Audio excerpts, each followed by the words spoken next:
What's up YouTube, Amos Bro here, and in this video we are going to be discussing the new news about Sailor Moon, and I'm also going to be discussing its challenges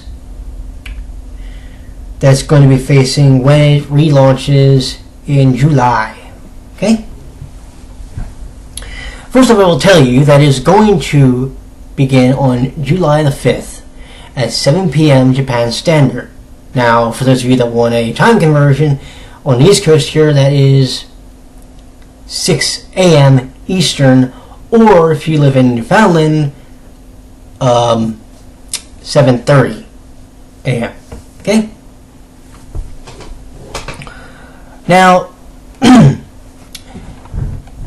one of the things is they're going to be having almost a virtually new cast. The one that stayed, or that is being kept, is Kotono Mitsuishi, who plays Sailor Moon. Okay? I don't really have an issue with that, except the other four, outside of the Sailor Mars's voice actress, I don't know any of them.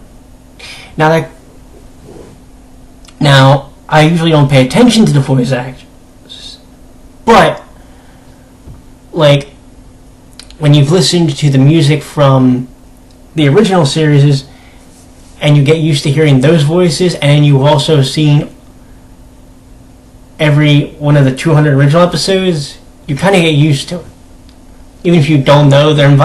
Even if you don't know them by name. Kind of see what I'm getting at yet?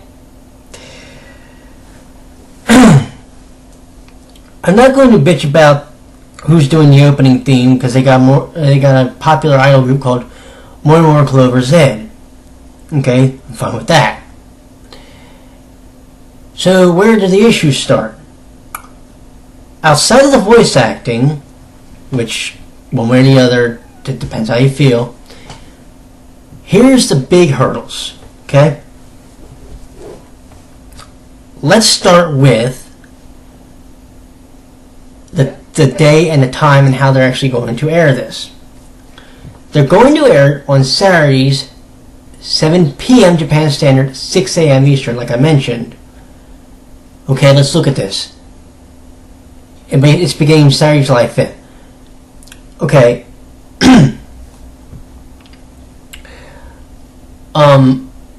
Not many kids get up at 6 o'clock in the morning. So if you're trying to reach a newer audience, unless those episodes stay up on the website and everybody knows about the website, how are you really going to deal with people being able to see it? Unless you're mainly trying to count on the Japanese market, which, fine. But then why are you simulcasting in like 10 different languages? You see my problem? So you have that. Okay, that website has two different levels. It has the free and has the premium. Free means just what it means. Premium, you pay about $3 a month, and then you can do certain things on the website.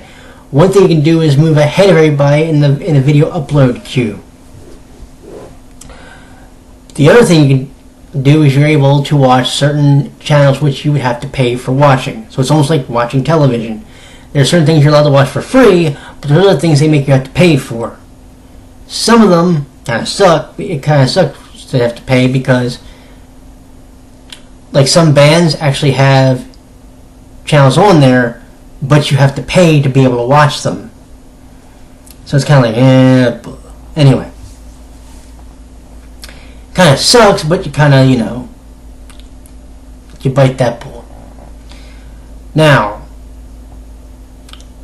I mentioned that it was on Saturdays at 7 p.m. I forgot to mention it's not every Saturday, it's every other Saturday. That's a problem. See, human beings are creatures of habit and routine. We like to be able to do things a set way.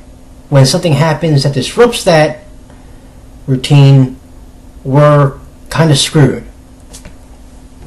And we tend to forget things when we start to panic.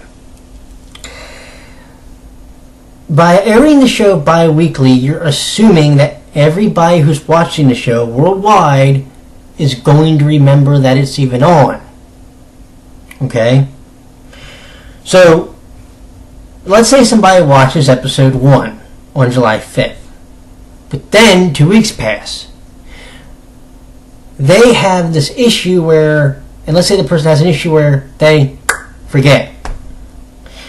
And then they start to remember, but when they remember, let's say it's episode 15. Well, they've only seen episode 1. They don't know what happened in the other 14 episodes.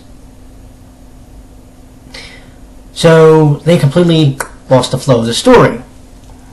Whereas when you go on a site like Crunchyroll, or you go on Funimation's website, because they are their animes weekly, you're able to stay in the flow of the story and not forget a character's name, what they do. Are they the main protagonist? Are they the main antagonist? Whatever. Do we see where I'm going with this yet? So you have that, right? Now, the next couple big things, the next couple things are really big. One is the month July. Summer's this year is going to be fucking huge as far as DVD releases that are coming out. Excuse me, for animes. And just series just being simulcasted. Okay? You have, in June, you have Attack on Titan's first season, because I think they're going to get a second, and you have Carnival coming out. They're like a week apart, I think. June 3rd and June 10th. Then, in July altogether, you have a whole bunch of other series coming out. And they're not necessarily new series, they're either, some are new series, some are series that are getting another season, some are getting reanimated. Death Note, the series we're doing, which starts back up later tonight, that is getting reanimated. There's a third season of Black Butler coming. Okay? Free is getting a second season. Okay? Dramatical Murder, a BL hentai game. That's getting an anime now. Okay? I just named about, I think, 4 or 5 that are coming out over the summer. And if they're being aired via Funimation or Crunchyroll, they're going to be on every week for people to watch. Do you see where I'm going with this yet? What I'm telling you is Sailor Moon has probably one of the biggest mountains to climb, because it's not like what it was in the 1990s and even the early 2000s. You see? It's not like you only have Cartoon Network anymore. You know, remember we had at one point the Anime Network, which was a cable channel, but that kind of bombed, and now it's a web-only thing. Maybe it's on some cable networks, but it's not on Comcast. Okay? But we have now Crunchyroll, a site called Neon Alley, a site called Daisuki, I believe it's called. And we have all these different websites where you can stream different animes. Hell, people download animes illegally from other websites. Okay? So it's not like the old days when you had your anime that came on in the morning that was syndicated here, and then when Sci-Fi did their Saturday anime, when they showed a movie or whatever, it's not like those days anymore where you had to rely on your cable television set. Now, because of the prominence of the internet, because of the prominence of being able to stream animes from different websites that are being simulcast from Japan, you almost have to feel sorry for the timing of when they're going to do it. Because, okay, with Sailor Moon coming out, I can tell you this. I can tell you, and I can be as honest as I want to be. Carnival and Attack on Titan. Well, okay, let's do it this way. Attack on Titan and Free probably have two of the biggest fan bases right now on the planet. Kuroko's Basketball, which is arguably going to be in the next 10 years one of the most legendary anime series ever. Okay? Because of the way they did their story, because of the way the animation is, because of the way the plot development and the character development, the way they did everything. They did it better in 50 episodes that Sailor Moon did in 200. What was the big plot in Sailor Moon?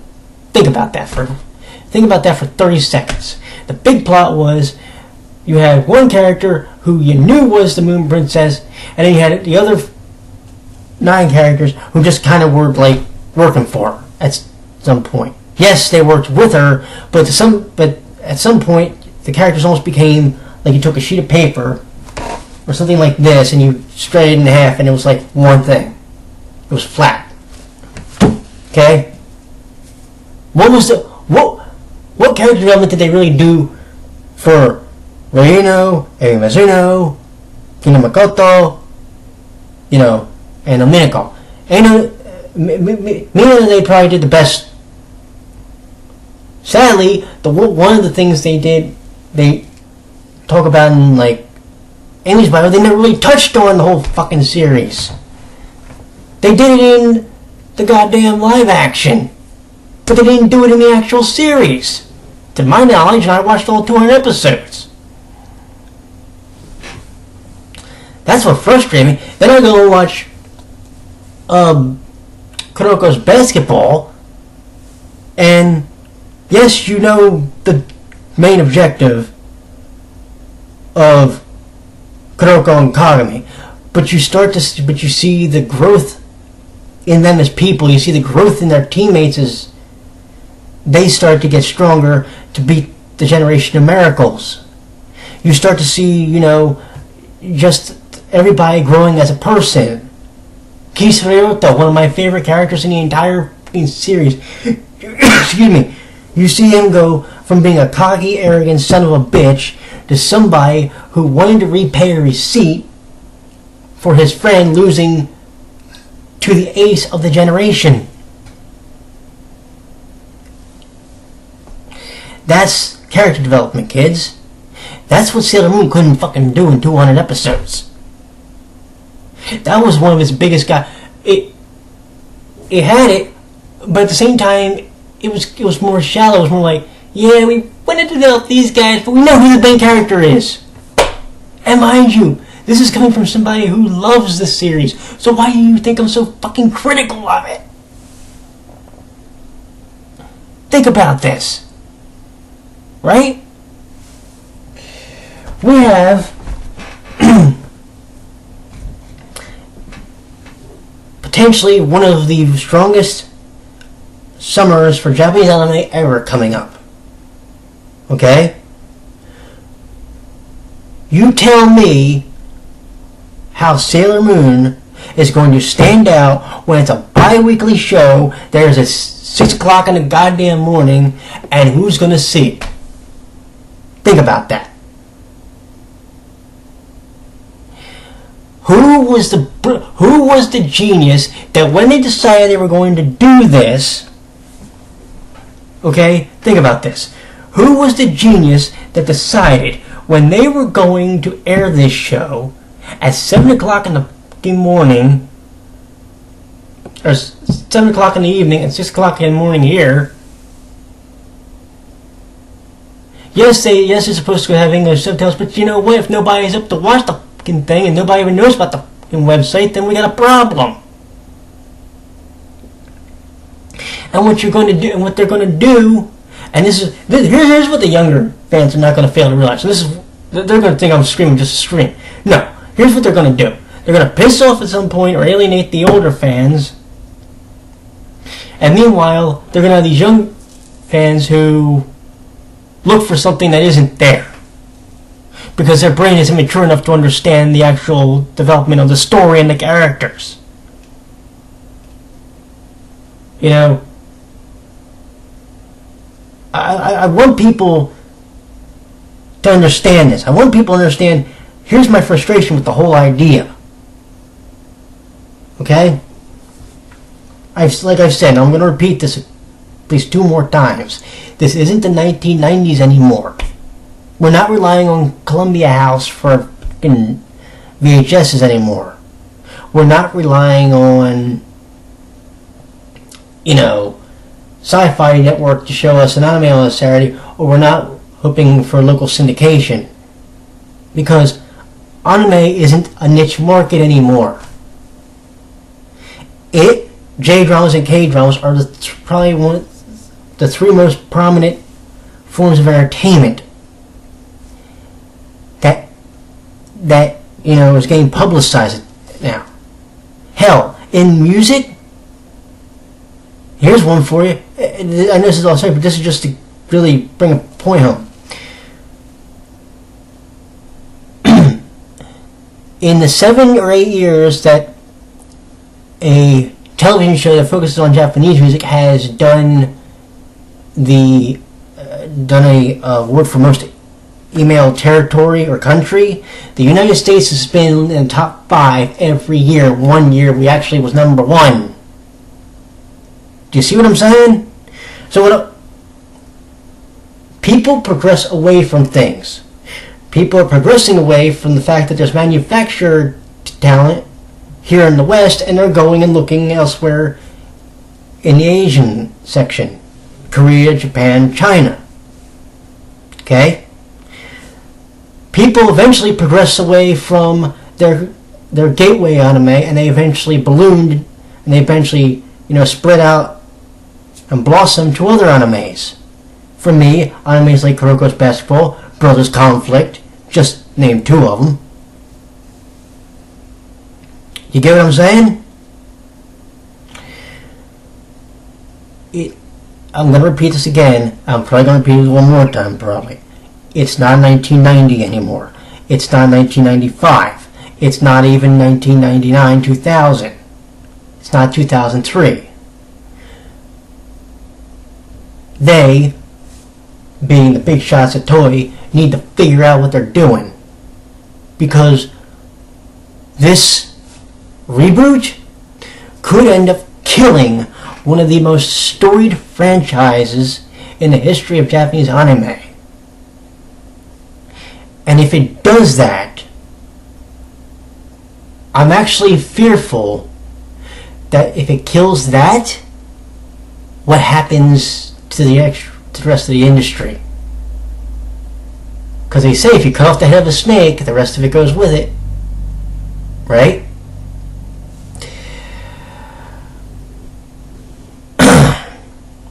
I apologize for the tone of this video. I apologize for this rant. But I felt I needed to get this out because I was a huge fan of the anime. If it wasn't for Sailor Moon, I wouldn't have been involved in Japanese animation. I wouldn't have been watching the series that I started watching. I wouldn't have been watching Saturday Celestial Legend. I wouldn't have been watching Gundam Wing. I wouldn't have eventually gone into, Hatalia. Okay? And on High School Host Club. I wouldn't have eventually gone into, let me take a look over here, Black Butler. I wouldn't have eventually been watching Psycho-Pass or Death Note. I wouldn't have known about any of these.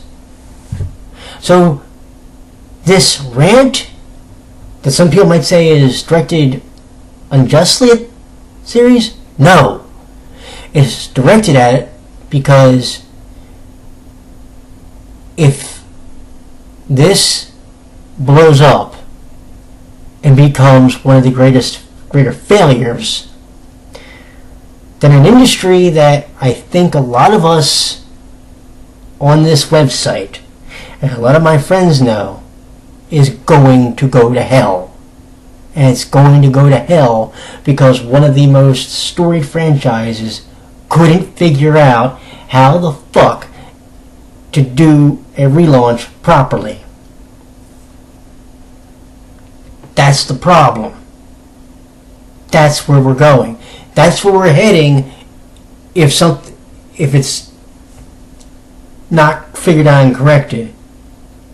Now, it could be an overreaction. I could be completely mistaken. I could be, blowing this completely out of whack. I hope I am. I hope that, like I said, a month after the show starts, after 4 episodes, I can sit here and tell you that no worries, we didn't have to worry about anything. It's still as good as it used to be, and everybody's happy. But for some reason, because of the way they're structuring it, I'm right now dubious. And for the rest of the Sailor Moon fandom, I hope you're not looking at this announcement with rose-colored glasses on, because reality can be a cruel mistress sometimes. Here's hoping that in this case, the whip don't hurt too hard. You all have a good night. I will talk to you later. Take care, friends.